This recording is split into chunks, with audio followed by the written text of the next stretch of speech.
What's up, beautiful people? This is Brandon Savage, owner of BS Nightlife and BS Brand Tees.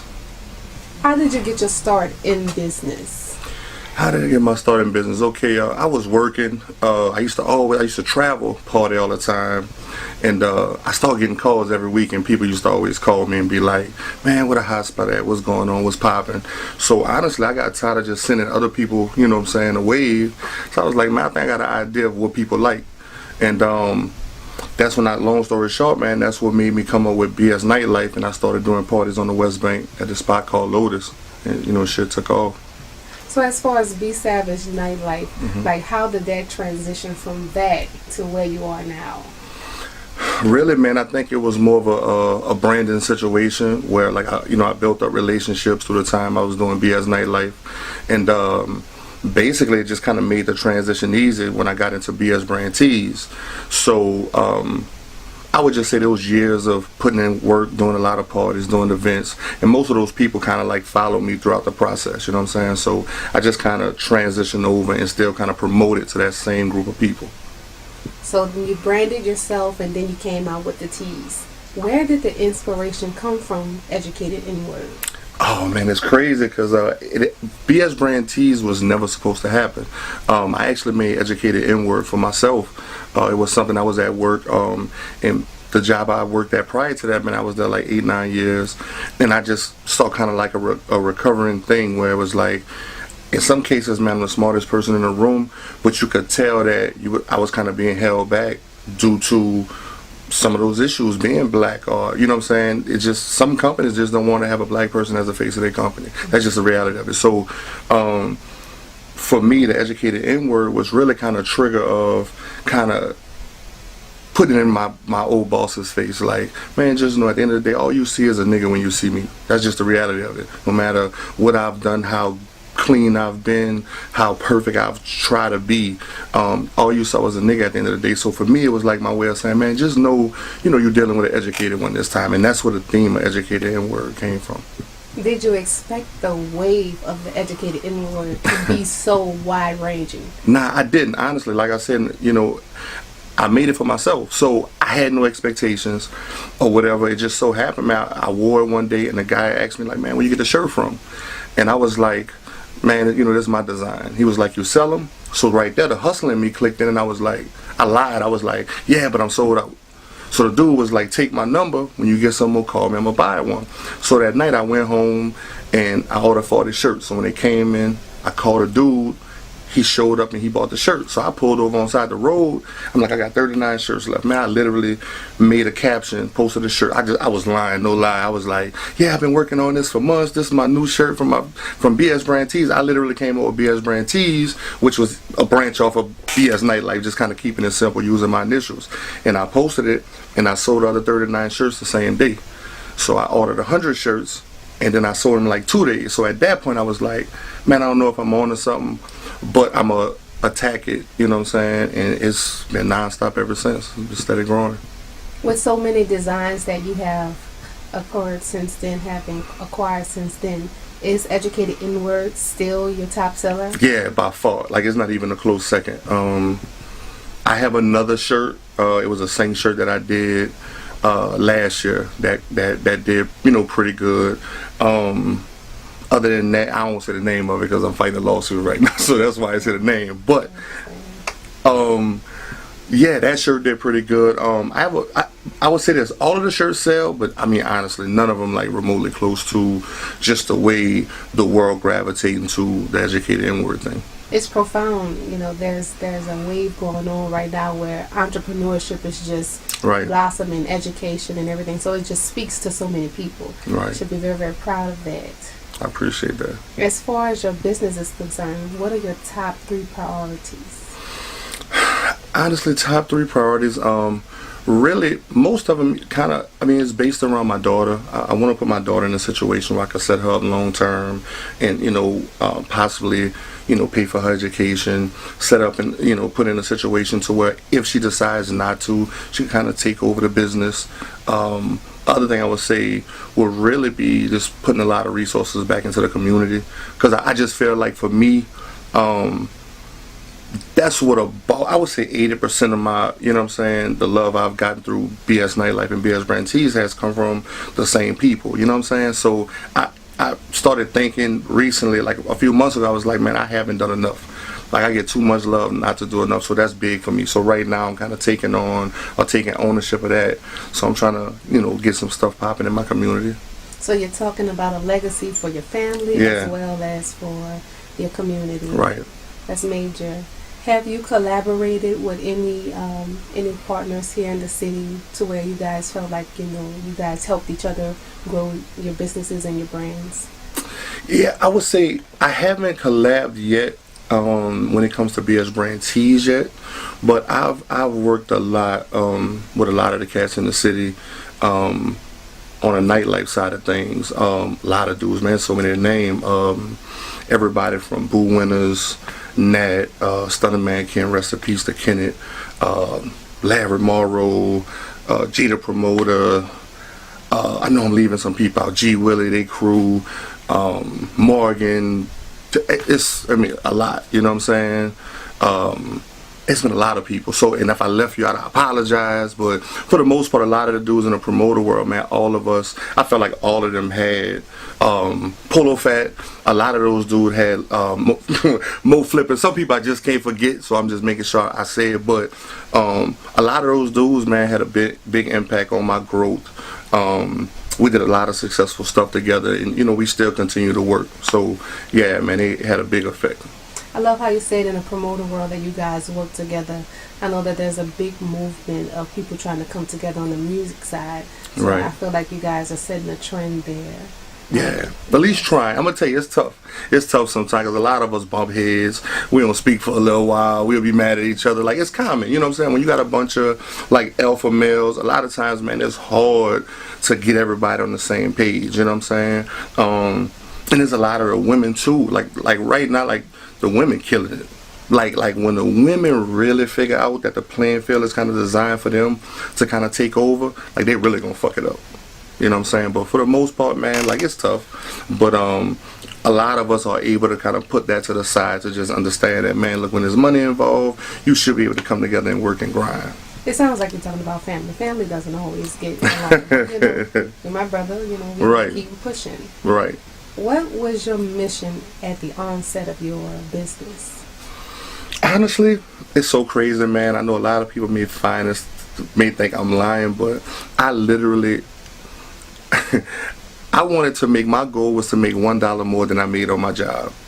And I felt like if I could justify making $1 on my job, I could justify doing this full time, walk away from corporate America, and you know, that will work for me. Because I think a lot of times, man, we get caught up into, when you work for yourself, everybody feel like, man, you got to make $1 million to justify being an entrepreneur. Well, for me, it was like, well, if I could go work a job 10, 12 hours a day for a company and make 50, 60, 70,000 a year, why is that not good enough, you know, being an entrepreneur? So yes. Honestly, man, that really was, you know, what my goal was. That's major, to be self-employed. You build your right. own retirement versus someone else's. Right. Right. So as far as your businesses, you do Be Savage brand tees. You also have the radio show. Mm-hmm. What are other things that you have your hands in that people may not know about? A lot of people still don't know I released a children's book, Educated Kids. That was a branch off of the Educated Kids t-shirt that's doing really well. The radio show I'm currently doing now, the BS Nightlife show, it's an online show. It's on Station Head Radio. If you don't have it, you know, check me out. What else? I have a watch party I'm doing right now this football season, so I'm doing a watch party right now.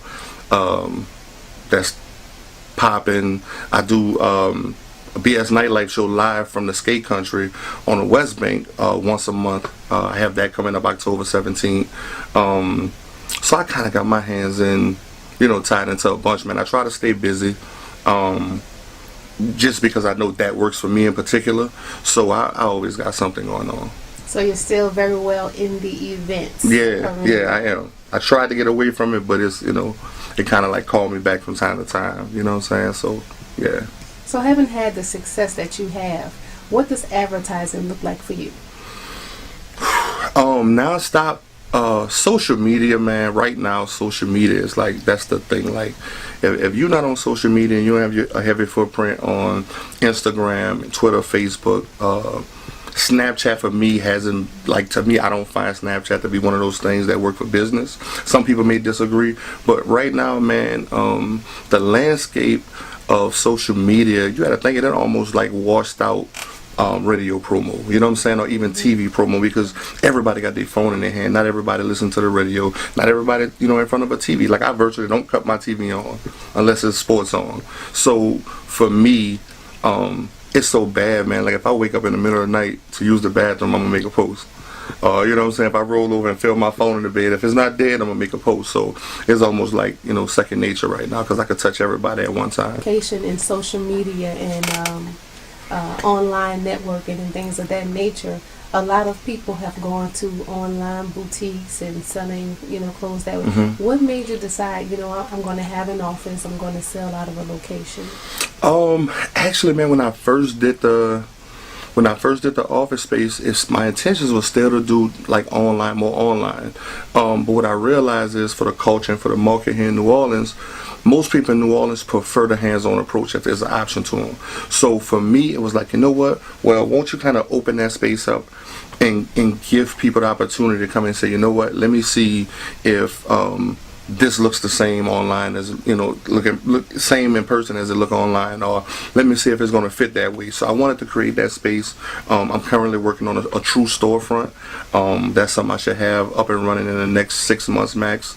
But for the most part, that was my vision. So my early vision was the same way, to do, more online stuff. But it's just the business keep growing, and so I'm kind of going into that direction of a storefront. What sets your business apart from other, like, businesses, people who are selling teas, or, even, the radio or anything? What sets you apart and things you do apart? I think it's my brand, man. My customer service, my relationship with people. I would say 90% of my support come with people who's been kind of like dealing with me over a period of time. And sometimes those people could just call me just to have a good conversation. You know what I'm saying? A lot of times, I think that's the reason why I have so much just, dear, genuine support.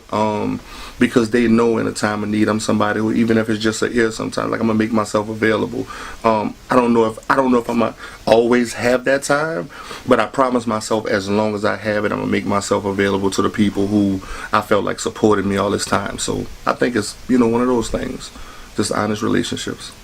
So speaking of customer service and building relationships, what are your top responsibilities as a business owner?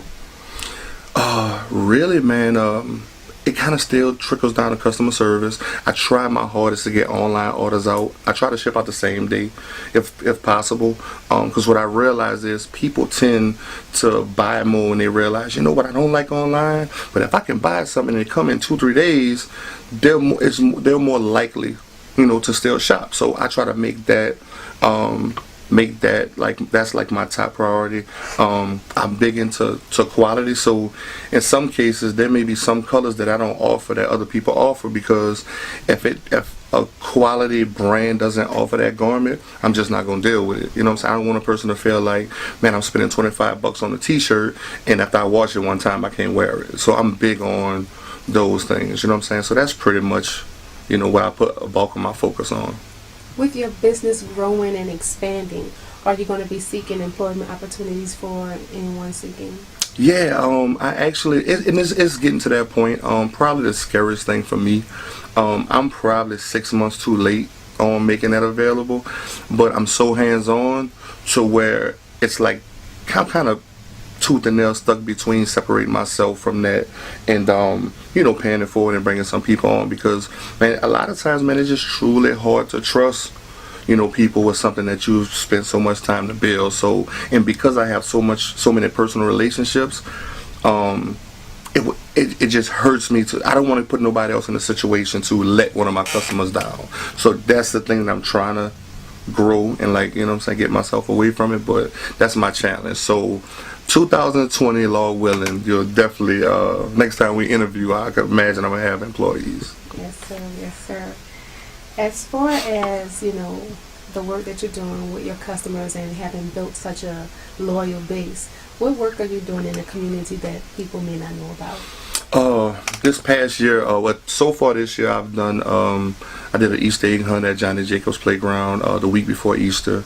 The Christmas prior to that, 2018, I did a toy drive in my neighborhood, Morero Project, the toy giveaway.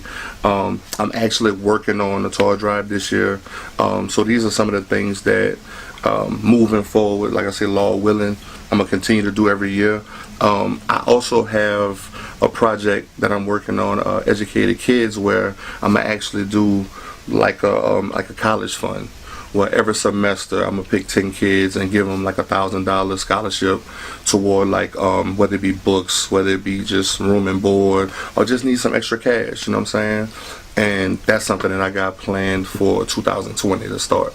That is so beautiful. Yeah, I appreciate it. That's dope. So dope. Have you ever had to refuse service to a client? I haven't had to refuse service, but I did have an issue where a guy, he ordered some shirts from me, and I kind of figured he was gonna be a problem long term. But basically, he got the shirts, and then he hit me up and like was like, "Oh, you know, the shirts were trash. The quality was trash. I washed it one time, and da da da." So what happened was, I told the dude, I was like, "Okay, cool, sorry for that, but let me give you a refund, and I'm gonna send you, you know, the shirts." So I don't think he was expecting that. So he was making all kind of excuses like, "Oh no, that's not what I don't want the money back. You know, I just want the shirts." So the guy just never. After I told him okay, he never responded. You know, never gave me like his information, his email. His shipping address, because he kept telling me he moved. And a few days later, I think he was trying to troll me. So, you know, we got to a little back and forth or whatever. So all I ended up doing was I gave him a refund. I just refused to send him the shirts because it was crazy, because after the dude, all the Educated NWorld shirts, literally that was the first thing he tried to attack. Like, hey, like niggas this, da-da-da, whatever. So I was like, look, I sent him his money back, and we just, you know, I just kind of killed it at that. At that point, I didn't even want him representing, you know, my brand after that. So other than that, man, everything has been pretty cool. So when it comes to trolls and customer refusals, what would you say are the pros and cons of entrepreneurship? I'm gonna tell you, man, I'm different. Like, I don't think it's even cons when it comes to. I love promo. All promo is good promo to me. So I embrace it. Like sometimes, like I have people all the time say, "Hey man, you saw this post on Facebook where somebody was saying XYZ about the Educated NWorld shirt." For me, they don't realize that every single time one of those conversations happen, I sell more shirts. So for me, I embrace it. And I've always was taught this, man. When people talking about you, talking about your brand, you never want to turn down a free promo. So I embrace it. I don't jump back and forth into the conversations when it's, you know, really going back and forth like that. Because one thing I do understand about Educated NWorld shirt is definitely a conversation starter. It can be controversial to certain people, especially when you don't know, you know, where it really comes from, right? So for me, I don't see many of the cons, but I do understand when it comes to entrepreneurship some of the things that people may struggle with, because some people are not some people are soft-hearted, you know what I'm saying? Some people see trolling in the comments and it affects them in a way to where some people may want to quit. To those people, I tell them, man, don't let anything get in the way of your goal, your long-term goal. Learn how to turn your brain off to the ignorance, and keep pushing, because it's going to happen. Whether nobody's going to have a product that's too perfect to have a troll, because that's the thing now. Trolling is a thing. Definitely, Mm-hmm. definitely. And so I love how you have that positive mindset when it comes to business. No press is bad press. Right. Right. There's no such thing as bad Right. press. That's a very, very positive way to look at things. If you had to offer one piece of advice to anyone seeking to, or who's inspired by you and seeking to get into this arena, what would you say? I would say don't wait on feedback from family and friends to step out on faith and go with your move. What I hear a lot of times is people reach out and have great ideas, And they'll be holding on to them for months in some cases because they may have had a friend or a mom or girlfriend, boyfriend and say, oh man, that's not going to work or that's not going to work. Sometimes, man, you got to find out for yourself. You know what I'm saying? Like, you literally may be sitting on the gym. Like, I'd rather put something out there and it don't work. At least I can be at peace with myself knowing, you know what, I tried that, it didn't work, as opposed to sitting on a gym or sitting on the idea and I'm at home just sitting there saying to myself like, nah, I'm not gonna try it, because I just won't sleep well. So I would tell people, man, look, don't worry about the outsiders, tone those people out and step out on faith. You never know. Beautiful, beautiful. So as far as, you know, your business, we want to commend you, and if someone wants to follow you, find you, support your brand, where do they go to order shirts or listen to your radio show, order a book? Where can they find you? Okay, pretty easy, man. www.bsbrandtees, bsbrandtees.com. You can find all of my t-shirts. You can find my book on there. The only place is sold also on Amazon. You can find the Educated NWorld shirt. I have selective colors on Amazon, so you can purchase this. Search Educated NWorld. On Instagram, my Instagram, Twitter, Snapchat, all of those are BS Nightlife, BS NIGHTLIFE. And the radio show is only on Station Head Radio. It's an app that you download. Right now, it's only available for iPhone users. So you download the app and then you search BS Nightlife, which is my station. Dopeness, man. True entrepreneur, true businessman, true grinding from the ground up. Should be very, very proud of yourself. New Orleans is proud of you. The West Bank is for sure proud of you. Monroe is proud of you. Appreciate that. Much love to you, man, and best wishes to you in all of your endeavors. I appreciate y'all. Yes, sir. Thanks for having me.